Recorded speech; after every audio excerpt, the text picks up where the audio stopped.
The Legend of Kalikimaka, the Christmas Auntie, a new story of Christmas in Hawaii by Rob Westerman. Part 1, Keikoa's Introduction. Aloha, my name is Keikoa. I'm Hawaiian. Let me tell you the story of how our magical man-god, named Maui, and Santa get menehune, like me, to make Christmas toys. Maui and Santa get Auntie Aloha Lani to bring the toys to your house on Kalikimaka, our Christmas day in Hawaii. Part 2, Lani's childhood and growing up. Lani's birthplace. First I'll tell you about Aloha Lani when she was a little girl. Lani was born near a cliffside waterfall where every day a new rainbow appeared. Lani's grandfather, named Maui, raised her. Maui, half god and half man, had the ability to change into a bird, a fish, or animal. Often he changed into an owl to watch over little Lani while she played. When Lani was only 4 years old, Grandfather Maui taught Lani how to change into an owl. Maui and Lani played together as owls so much that flying became natural for Lani, even in her girl form. Her young uncle, Lopaka, educated Lani, and with Maui instilled in her confidence, Hawaiian spirit, and great love. Lani's eyes always showed the love. Many happy years passed, and Lani grew to be a young woman. Uncle Lopaka, knowing how much she loved children, built a schoolhouse near her waterfall. Lani and friends Bee and Flo became school teachers. In Hawaii, children call women older than themselves Auntie, so Lani became Auntie Lani. A short time after this, the legend of Kalikimaka begins. Part 3, The Family Meeting, Flying to Sky Island. One day, Grandfather sends a message to Lani saying, "Come to the Sky Island." Lani flies up into the clouds. She sees cousins, uncles, and aunties as they also fly toward the place of the Akua god ancestors of Hawaii. Each of Lani's family has a trail of color following. Lani thinks, Grandfather must have something important to tell us. At the meeting, Maui says, "My family, we will create a Hawaiian-style Christmas. I have sent dream messages to Santa Claus, showing how we will do this." Then Maui turns to Lani and says, "Lani, you will bring gifts for the children on Christmas Day. You will be known as Aloha Lani, the Kalikimaka Auntie." Aloha Lani, Aloha Lani. Eyes down, Lani says, "Yes, Grandfather." Pelea's anger. The family, happy and excited, show their great love for Lani, now the Kalikimaka Auntie. All but Pelea show love. Pelea, granddaughter of Pele, the goddess of fiery Hawaiian volcanoes, is jealous of her cousin. She wants to be the Kalikimaka Auntie. The meeting finishes and everyone flies back home. Part 4, Santa and Mrs. Claus plan. Mrs. Claus tells Santa. Meanwhile, at the North Pole, Mrs. Claus watches Santa planning for his Christmas flight to Hawaii.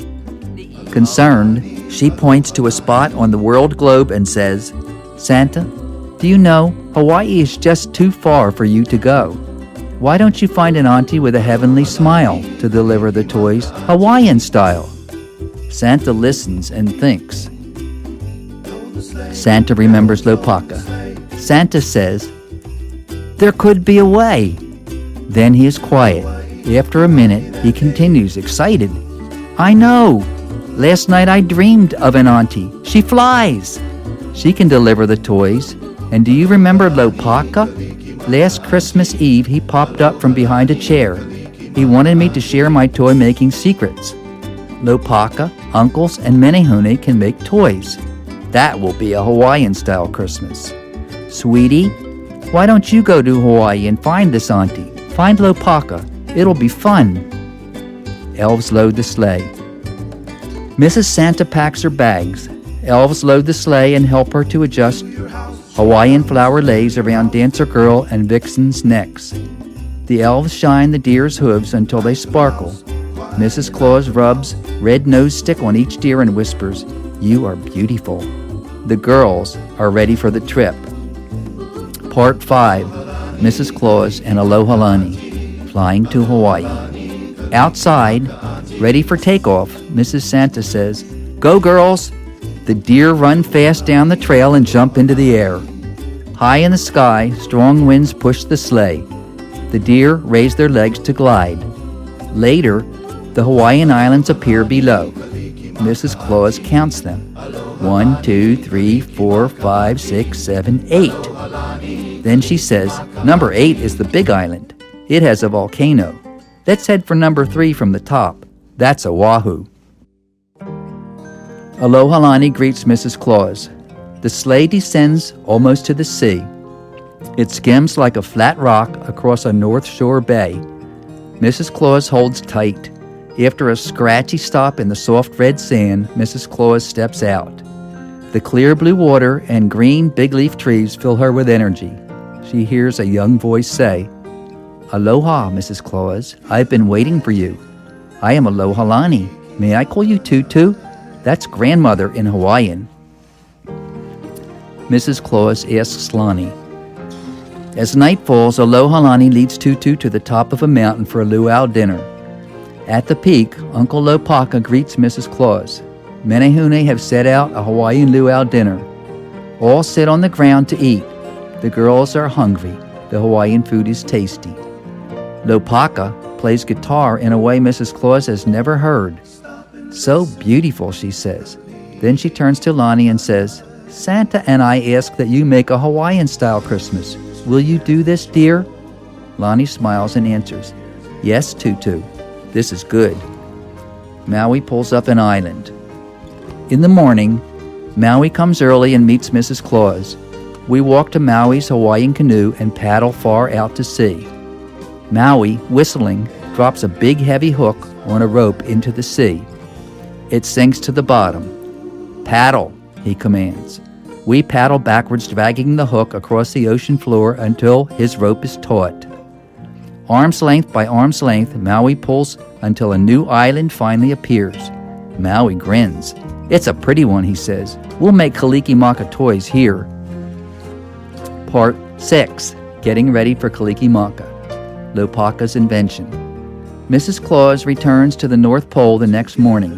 She gives Santa's email address to Uncle Lopaka for help with toy making. Soon after this, Lopaka calls us to his workshop to see his new invention. "It's an airboard," he says. "It flies on air currents. Lani will use it to deliver toys. Toys change into tiny balls in this compartment.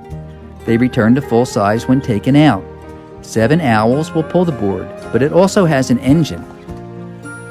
Menehune make toys. During the next week, Santa emails toy-making secrets to Lopaka. By mid-November, working night and day, uncles and Menehune make more toys and gifts than there are stars in a Hawaiian sky. During the daytime, Maui keeps the toy island hidden by clouds and sky magic. He causes ocean currents to keep ships away. Only Hawaiian seabirds can see the island. Training. Meanwhile, Lani selects owls and we begin flight training. For fun, we ride the airboard over rainbows. Lopaka and Menehune practice loading canoes. Aunties B and Flo telephone school teachers and tell them the children are not to know which auntie is the Kalikimaka auntie. She could be any child's aunt or even a mom. They'd better be good. In December, Maui brings Santa for a surprise visit to Kalikimaka Island. Santa sees that we have learned the toy-making secrets. He tells us, "You make great toys. The children will love them." Lani and the owls take him for a ride on the airboard. He hardly fits. As he leaves, Santa says, "I think you are ready for Kalikimaka." Part 7, Hawaiian-Style Kalikimaka. Kalikimaka begins. The December days pass, and Kalikimaka Eve arrives. On Kalikimaka Island, the Menehune load toys on their canoes. They begin paddling to the Big Island where we will start Kalikimaka. Lani attends early church and then flies toward the Big Island. On the Big Island, Lopaka, the owls, and I wait with the airboard. Lonnie and the canoe arrive. Menehune load the toys into the airboard. I start the engine. The owls flap their wings and the airboard rises. Lonnie leads the way. We head toward our first toy deliveries just past the sleeping Kilauea volcano near Hilo Town. Twilight fades into night and we can see trickles of orange lava from the sleeping volcano.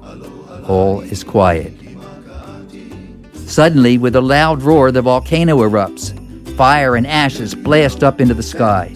A giant Pelea looms furious in the flames. The hot air burns our throats and we can't breathe. The owls cough, their wings struggle, the airboard falls and a toy ball falls out. It changes into a video game and it falls into the orange hot lava, bubbling in the crater below. We are very scared. Then, a miracle happens. A deep voice from behind commands, "Pelea, no." In seconds, Maui is at our side. He blows and creates strong winds. The winds cause black clouds to form. With claps of thunder, Maui causes big drop Hawaiian rain to fall from each cloud. The rains put out Pelea's fires. They cool the orange-hot lava.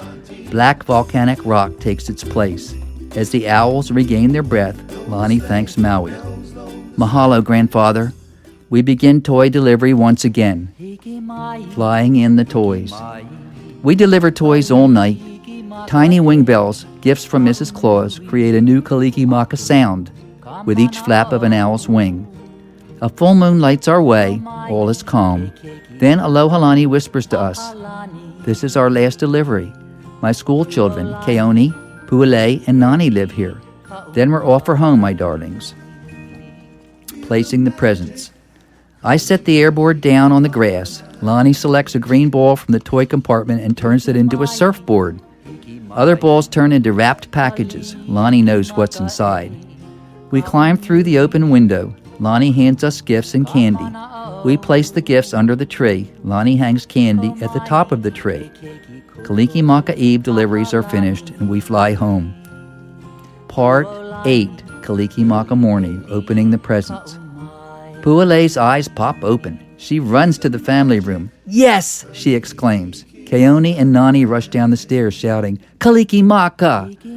Dad stumbles to the front door for his newspaper. The front page has a picture of Aloha Lani and us facing Pelea and the raging volcano. Excited, the children open their presents. Mom smiles. This year, Pu'ele's family hosts the Kalikimaka Luau dinner for Lani's school families. At the children's table, cousins play a new guessing game. They stare at their moms, aunties, and tutus.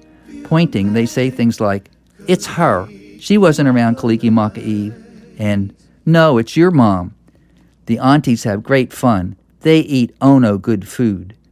Loud laughter rings out from table to table. The Kalikimaka sun shines onto the great Hawaiian hills, making beautiful patterns of dark and light. The children, free to run and play with cousins, are very happy. Lani and Lopaka see us, their menehune, watching from behind bushes. Lani winks and whispers, "Aloha." Shh. That's the legend, children and parents. Oh, and one more thing. We menehune decided to add our own finishing touch to Kalikimaka Day. At evening twilight on Kalikimaka, after all of the gift opening, playing, family luau's, and sharing of aloha, we put on a surfing show for you. I've included our picture from the first Kalikimaka for you. Come look for us in person in the big waves on the north shores of each island this year. See us if you can. Gotta surf now. Aloha, ahui ho, your friend, Keikoa. Blue-green, the sleeping north shore water. Red-blue, Kaena's evening sky.